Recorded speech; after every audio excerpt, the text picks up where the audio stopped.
शलोम शलोम शलोम। प्रभु यीशु मसीह नासरी के नाम में आज का ये खूबसूरत दिन पवित्र आत्मा के साथ परमेश्वर के कैलेंडर के अनुसार 13 निशान का 13वां दिन और कल 14वां दिन शुरू होगा फसह का दिन। मैं याद दिला रहा हूँ क्योंकि हम जो पवित्र आत्मा के द्वारा हम सब जो समय चिन्हों को पहचानते हैं, हमने वचन का आधार रखा उत्पत्ति। मैं याद दिला दूं कि ये सब उसी पे चल रहा है। और उत्पत्ति 1:14 से जो हमने समय और ज्योति और ऋतु पर्वों के बारे में जाना, तो जिस समय कि हम पहचाने इन चीज़ों को और आओ हम फसह करें, ये शब्द वचन की सच्चाई के हैं क्योंकि ये छुटकारे के लिए है, अनंत जीवन के लिए है। और इन्हीं चीज़ों को जो सच्चाइयों की है उनको भ्रमित करने के लिए दुष्टता ने कितने घिनौने काम किए हैं शुरू से लेकर, पर ये 2000 साल से उनकी पहचान हो रही है। तो जब इन सब बातों की इच्छा रखते हैं, हम सब जानना चाहते हैं, बिल्कुल जानें, पर ये जानने के चक्कर में अपना संतुलन बनाए रखें यीशु के साथ।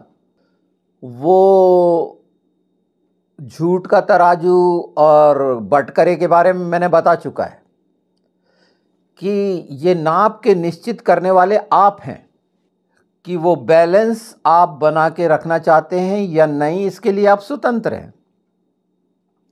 अब इसके लिए आपको ज्ञान की ज़रूरत है क्या? चलिए, ज्ञान की ज़रूरत है तो ज्ञान के बारे में बात करते हैं, है ना? क्योंकि ज्ञान जानना चाह रहे हैं ना हम, क्योंकि आधार तो ज्ञान है, यही हमने सीखे हैं।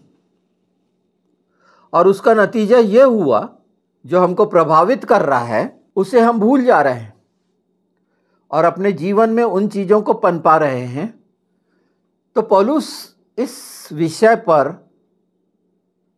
क्यों ऐसी धारणा या मानना या इसमें जिज्ञासा क्यों जुड़ी हुई है मनों के अंदर, हमारे रग रग में कितनी कामना करते हैं कि इस ऐसी बातों के लिए जब भटकते थे इधर उधर, सत्य की खोज तो बहुत दूर की बात, किसी व्यक्ति विशेष की विशेषता जब जान लेते थे और उस पर पूरी तरह से समर्पित होकर अपनी बौद्धिक क्षमता को भी खो देते।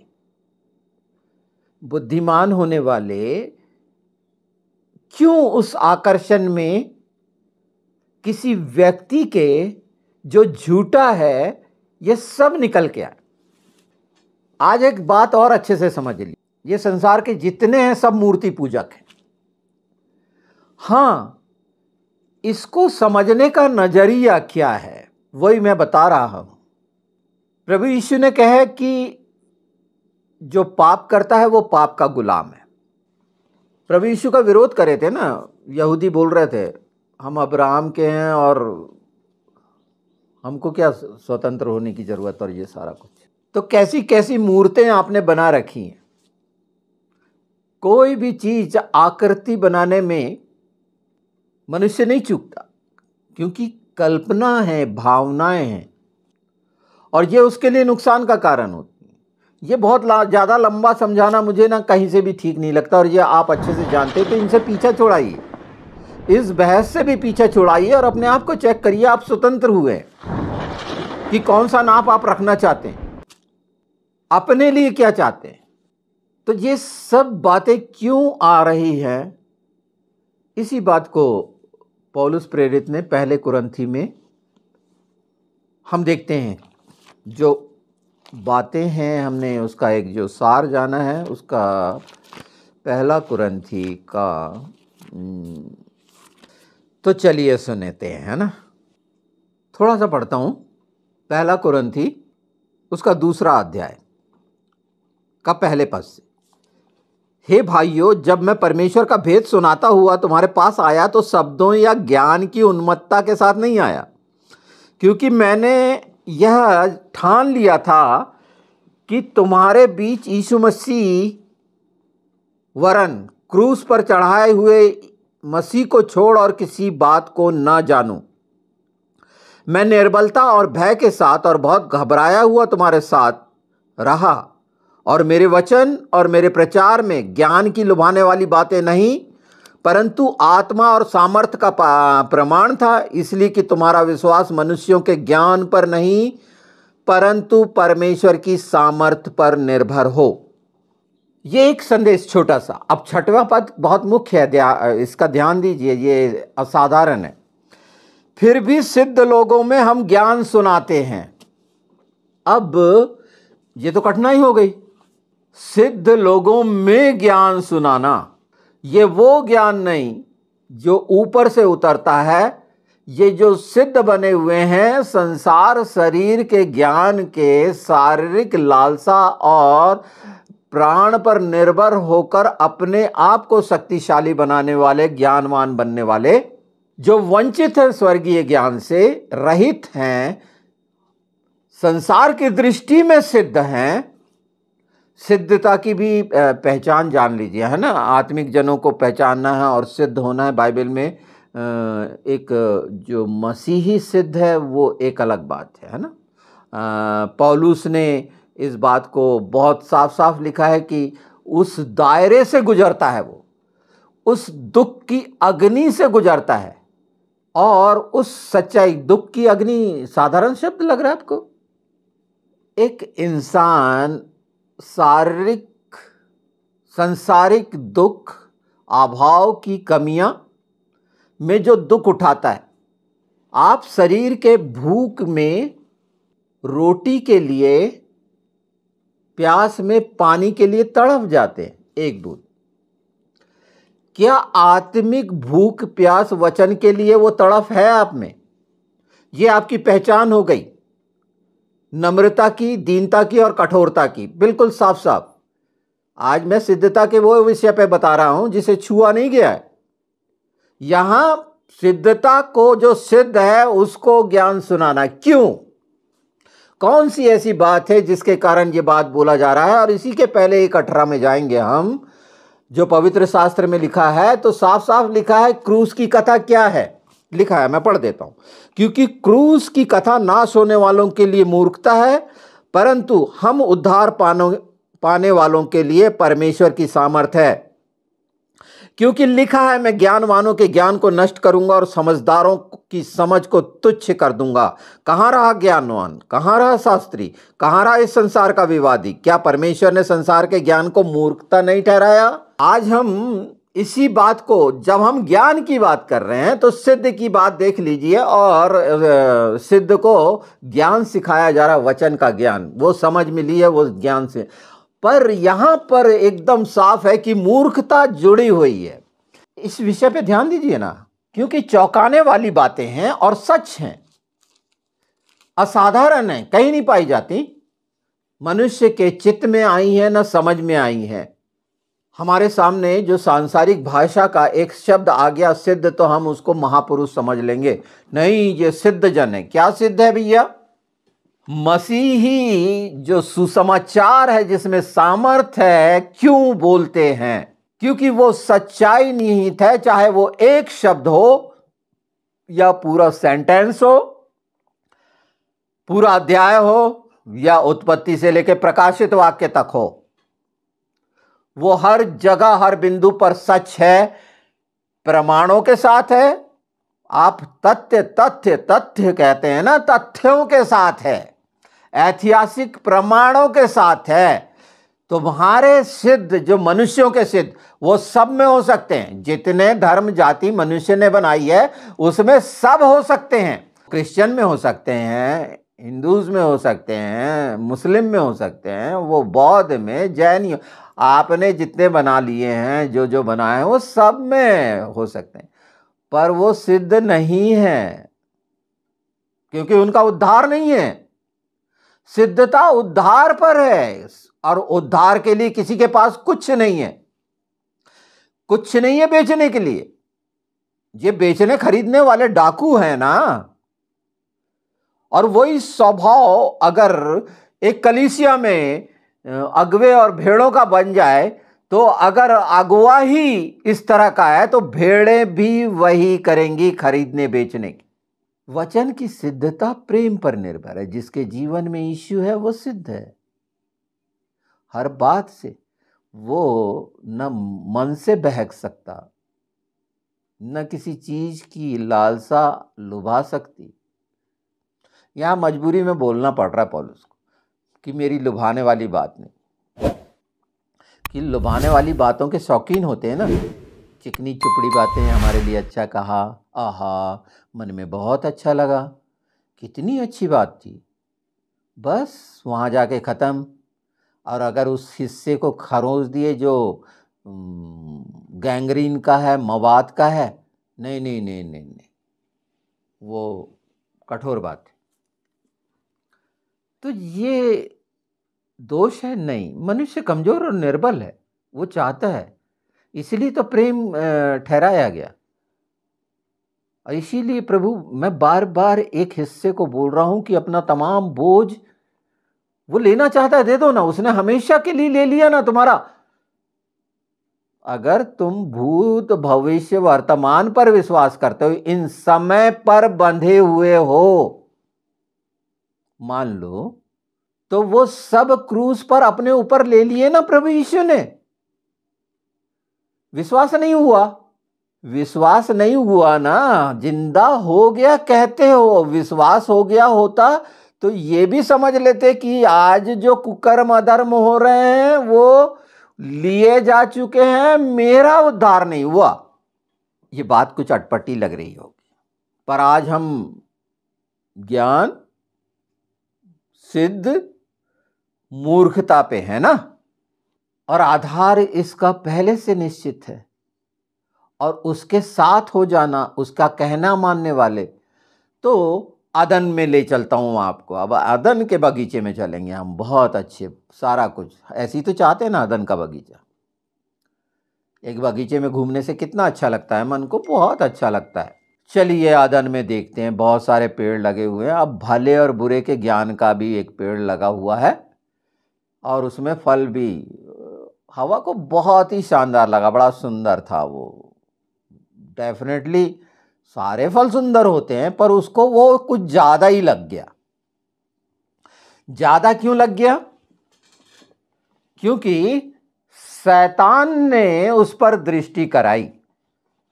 जब तक ऐसा नहीं था तब तक वो बात ही नहीं आई, पर जैसे शैतान ने उस संदर्भ में बात किया, आप ध्यान दीजिए इस बात कि जैसे ही उस बात की ओर ध्यान दिलाया गया और मृत्यु पर ध्यान दिलाया गया, वहां पर मृत्यु नहीं आई थी, मृत्यु नहीं थी, जीवन था। तो पहला शब्द मृत्यु वहां से शुरू हुआ। साधारण शब्द लग रहा है क्या? ऐसे बाइबल में बहुत मुख्य है, एक एक शब्द बहुत मुख्य है। मेवेत कहते हैं वैसे मृत्यु को, और मृत्यु अलग कर देना, सप्रेशन, अलग हो जाना, डिवाइडेड, जीवन। एक्चुअली मृत्यु का मतलब है जीवन से अलग हो जाना, और अलग करता है पाप, और पाप ही डेथ को दिखाता है, मृत्यु को दिखाता है ना पाप, जिसको हम सिन बोलते हैं ना। वहां से जब ये बात हुई शुरुआत, बहुत अच्छा फल है, आकर्षक फल है, संसार में बहुत से आकर्षक फल फैले हुए हैं। नहीं, मुझे लेना है तो सबसे, अभी मुझे लैपटॉप लेना है ना, एप्पल का लैपटॉप M3, मैं सोचता हूँ बहुत अच्छे वाला लूँ क्योंकि बहुत समय बचेगा।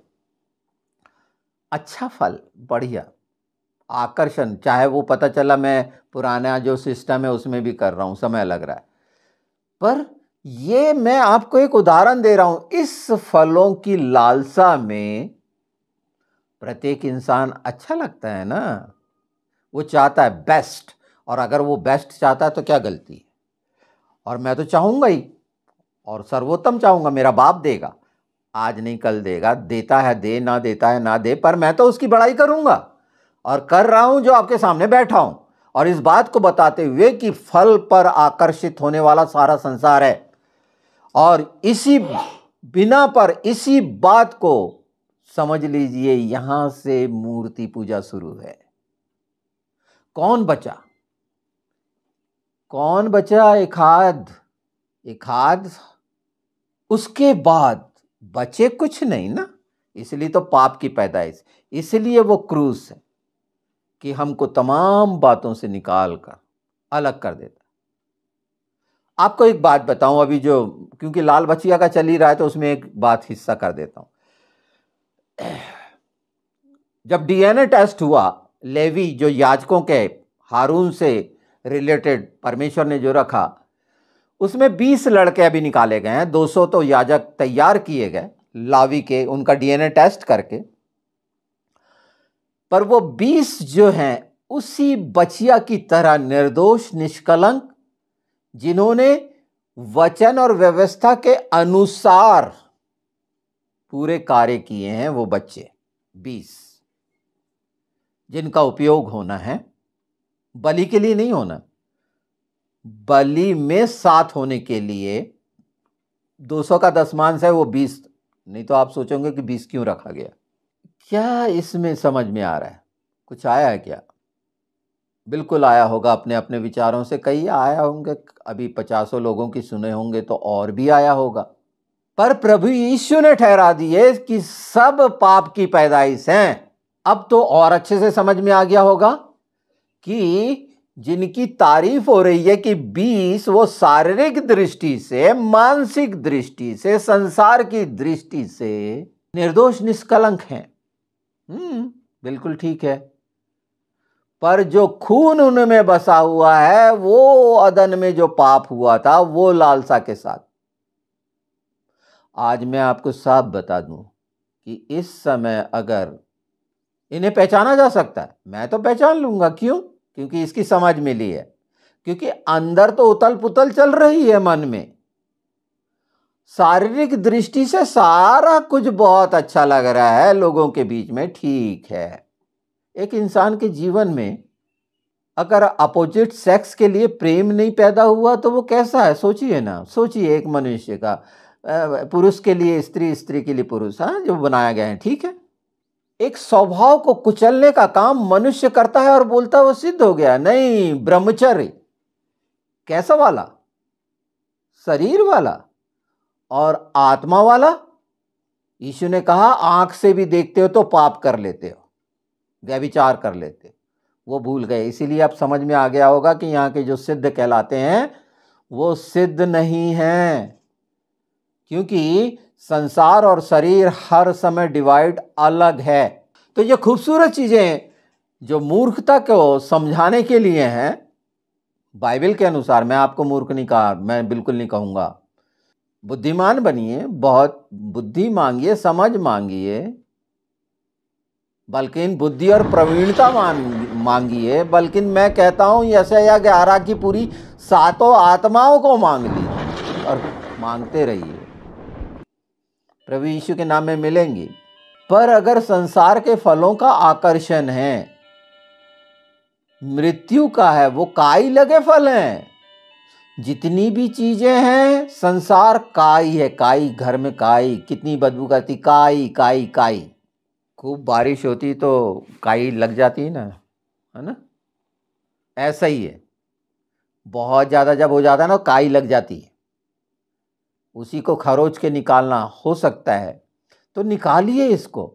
यीशु के साथ सिद्धता है, उसकी धार्मिकता ही सिद्धता है, उसका अनुग्रह सिद्ध करता है। थोड़ा सा पढ़ लेते हैं वचन। खूबसूरत बातें कह रहा है पौलुस। 9 से पढ़ लेते हैं। जो बातें आंखों ने नहीं देखी और कान ने नहीं सुनी और जो बातें मनुष्य के चित्त में भी नहीं चढ़ी, वे ही हैं जो परमेश्वर ने अपने प्रेम रखने वालों के लिए तैयार की है। परंतु परमेश्वर ने उनको अपने आत्मा के द्वारा हम पर प्रकट किया, क्योंकि आत्मा सब बातें वरन परमेश्वर की गूढ़ बातें भी जांचता है। मनुष्यों में से कौन किसी मनुष्य की बातें जानता है? केवल मनुष्य की आत्मा जो उसमें है। वैसे ही परमेश्वर की बातें भी कोई नहीं जानता, केवल परमेश्वर का आत्मा। परंतु हमने संसार की आत्मा नहीं, परंतु वह आत्मा पाया है जो परमेश्वर की ओर से है, कि हम उन बातों को जाने जो परमेश्वर ने हमें दी है, जिसको हम मनुष्यों के ज्ञान की सिखाई हुई बातों में नहीं, परंतु आत्मा की सिखाई हुई बातों में आत्मिक बातों से मिला मिला कर सुनाते हैं। ये सारी चीज़ें हैं, अभी जितनी सुन रहे हैं ये पूरी पूरी है फुलफिलमेंट। ये क्यों बताना पड़ रहा है कि उस पाप को, उस हिस्से को समझ जाओ कि किस तरह से दुष्ट हर जगह पर प्रभावित करने के लिए, लालसा को पैदा करने के लिए कितने सारे षड्यंत्र झूठ के साथ एक दिव्य स्वप्न बोलते हैं। दिव्य सपने ऐसे ही बोलते हैं, दिन में देखने वाले सपने। हाँ, इसकी आवश्यकता क्यों पड़ रही है? आज ही उन सब बातों से पिंड छुड़ा लो, क्योंकि अभी मैं 2 पढ़ रहा था, 3 भी सुना दूं क्या? तो क्यों कह रहा है वो कि अभी तक मैंने तुमको दूध पिलाया है? क्योंकि इन बातों की समझ आज जब हम सिद्ध को जान रहे हैं और ज्ञान और मूर्खता आज हमारा विषय है, तो हम बहुत आराम से बोल देते हैं ना कि उसने मूर्खों को चुना है। थोड़ा सा आगे बढ़ के देख लें तो ज़्यादा अच्छा रहेगा। दूसरा ही अध्याय, नहीं, कुरंथी पहला कुरंथी पहला ही अध्याय में जाएंगे, जहाँ से हमने थोड़ा सा छोड़ दिया था। संसार के ज्ञान को मूर्खता नहीं ठहराया, यानी 20वां पद था जी। 21 में हम आते हैं, क्योंकि जब परमेश्वर के ज्ञान के अनुसार संसार ने ज्ञान से परमेश्वर को ना जाना, तो परमेश्वर को यह अच्छा लगा। ये सब बातें थीं, ज्ञान से, उस बात से परमेश्वर समझाना चाहता था, पर नहीं जाना मनुष्य ने, व्यवस्था पूरा नहीं कर सका, कुछ नियम जो है उनको भी नहीं कर सका। हाँ, अभी भी नहीं कर सक रहे। तो ये मत मानिए कि अगर यहूदी वो नहीं कर रहे, हम सब पाप की संतान हैं। हाँ, वो विशेष हैं, उद्धार का निश्चित यीशु के कारण हम उसमें ठहराए गए हैं, अलग नहीं हैं। क्योंकि यहाँ से अलगाव सोचते हैं आप, यहूदी और अन्य जाति। नहीं, परमेश्वर अगर यहूदियों को अपनी निज कौम नहीं बनाता तो हम पराये नहीं कहलाते, हम उस समय पराये कहलाएंगे। तो पराये परमेश्वर ने रखा इसलिए कि हम अपने हो जाएं यीशु के द्वारा। यानी ये फर्क को भी जान और समझ लें, और ये अलग से न करें। अभी मैं आगे पढ़ दे रहा हूं। अच्छा लगा कि प्रचार की मूर्खता के द्वारा विश्वास करने वालों को उद्धार दे। यहूदी चिन्ह चाहते हैं और यूनानी ज्ञान की खोज में हैं, परंतु हम तो उस क्रूस पर चढ़ाए हुए मसीह का प्रचार करते हैं, जो यहूदियों के लिए ठोकर का कारण। देखिए, उनके लिए ठोकर का कारण है, यहूदियों के लिए मसीह यीशु। क्यों? पिता, उसका पुत्र यीशु, पिता ने अपनी निज कौम ठहराई।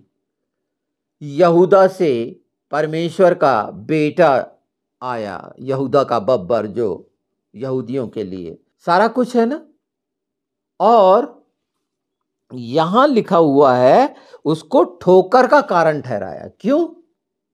क्योंकि जब उन सब बातों को यहूदियों को बताया गया, व्यवस्था की, तोरा की तमाम बातें बताई गईं, इन्होंने अपने तक सीमित रख ली, बल्कि इन दूसरी संस्कृतियों में रज बस गए। सुलेमान से बुद्धिमान माना जाता है, सब सब सब सब सब। तो मैं किसी को छोड़ रहा हूं, मैं अपने आप को भी नहीं छोड़ रहा हूं। हम सब, अगर कोई हमसे अलग होना चाहता है और अपने आप को पवित्र ठहराना चाहता है, उसके लिए मैं कुछ नहीं कह सकता। एक मनुष्य स्वतंत्र है, वो कुछ भी कह सकता है। पर सच्चाई, ज्ञान, मूर्खता, सिद्धता की परमेश्वर ने किस रीति से रखी है, इसकी पहचान कैसे करेंगे? इसकी पहचान वचन की सच्चाई जब प्रकट करते हैं। अभी बोला गया कि परमेश्वर प्रकट करता है। ये दूसरा अध्याय इसका भूलना नहीं चाहिए जो अभी हमने पढ़ा। अपने प्रेम करने वालों पे प्रकट करता है। तो ठोकर का कारण यूनानी ज्ञान अपरंपार है। वो इफिसुस में देखे थे ना, अनजाने ईश्वर को मानने वाले, वहां पर बकवादी क्या कहना चाहता है पौलुस? इफिसुस देवी, वही अस्तरास देवी, वही जो वहां पर वो पत्थर रखा हुआ है जिसको चूमते हैं, ये सारी चीजें कहाँ से है? ये सब इधर उधर से बटोर के ले कर लो, पर सच्चाई ये है, कोई सिद्ध नहीं। और यीशु मसीह में आत्मा में मनुष्य सिद्ध होता है। शरीर शारीरिकता का वो गुलाम है, मन का गुलाम है, जब तक उसको दिया ना गया हो, उसके द्वारा निश्चित ना किया गया हो। हर समय हर बात पर अधिकार प्रभु यीशु पवित्र आत्मा का है। ये सब जो आप सुन रहे हैं, जो आपके नए के लिए आपने हजारों बार सुना होगा, पर अब उस केंद्र को, जो वो पेड़ का फल आपके जीवनों में तो कहीं लगा हुआ लुभावना तो नहीं है, अपने लगाए हुए निकलते हैं कि हम बहुत आकर्षक हैं, हम सच्चे हैं, ये झूठे फलों के साथ निकलते हैं, तो बंद करिए उसकी पूरी ऐसी शाखाओं को। खुद को भी नाश होने से बचाइए और अपने पास जो आप पर विश्वास करते हैं ठोकर का कारण न बनिए। इसलिए जीवन के वृक्ष जो यीशु है, जहाँ पर तमाम बातें हैं प्रकाशित वाक्य की, और वो कौन सा जल बहता हुआ, ये तमाम ज्ञान का है जो बह रहा है उसके जीवन से, उससे भी कहीं ज़्यादा स्वर्गीय ज्ञान का। ये तो अभी मैं यहाँ के डिफरेंस बता रहा हूँ, वहाँ का स्वाद चखो ना। मैं हर बार तो बोल रहा हूँ, इसके लिए कोई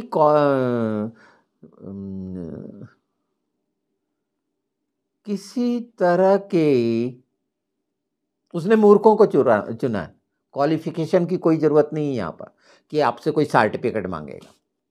पर मैं मूर्ख हूँ कह देने से नहीं होता, मैं पापी हूँ कह देने से नहीं होता।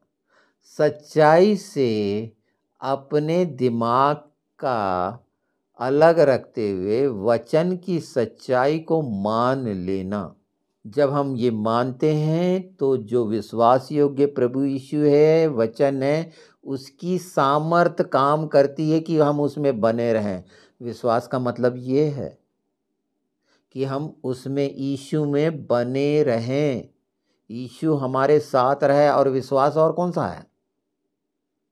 वो जो मांगने वाला, जिसमें थोड़ा सा और आगे चलते हैं, जो यहूदियों के लिए ठोकर का कारण और अन्य जातियों के लिए मूर्खता है। अन्य जातियों के लिए जहाँ से हम निकल के आए मूर्खता है, और जो इस तरह से है वो बोलते हैं। इसीलिए 18 में कहा गया क्रूस की कथा क्या है। परंतु अब ध्यान दीजिए, ये बुलाए हुए चुने हुए जो बोलते हैं वो थोड़ा सा ध्यान दीजिए, है ना, बहुत अच्छा है। परंतु जो बुलाए हुए हैं, क्या यहूदी क्या यूनानी, उनके निकट मसीह परमेश्वर की सामर्थ और परमेश्वर का ज्ञान है। अब आप क्लियर हो गया कि मसीही में संपूर्ण ईश्वरत्व पाया जाता है, उसकी संपूर्णता पाई जाती है। वो ही अल्फा ओमेगा, अलफ और ताव था, है और आने वाला है, जिसकी अधीनता में हम कौन कौन सी चाबियां देखते हैं। आज आपने ये वाली चाबी देखी, लोग बोलते हैं की। हाँ, पूरा पवित्र शास्त्र की है। पूरे पवित्र शास्त्र के प्रत्येक वचन सामर्थ है, परमेश्वर की सामर्थ है। और वो तमाम ज्ञान कहाँ है? मसीह में पाया जाता है। कितनी खुशी की बात है, आनंद की बात है, जिसके पास अधोलोक और नर्क की कुंजियां हैं, जो अधिकार रखता है आत्माओं को नर्क में डालने का फैसला करता है, वो है मसीह में ज्ञान है। तो मसीह में ज्ञान है तो मसीह को जानो। मसीह कौन है, क्यों मसीह कहलाए अंताकिया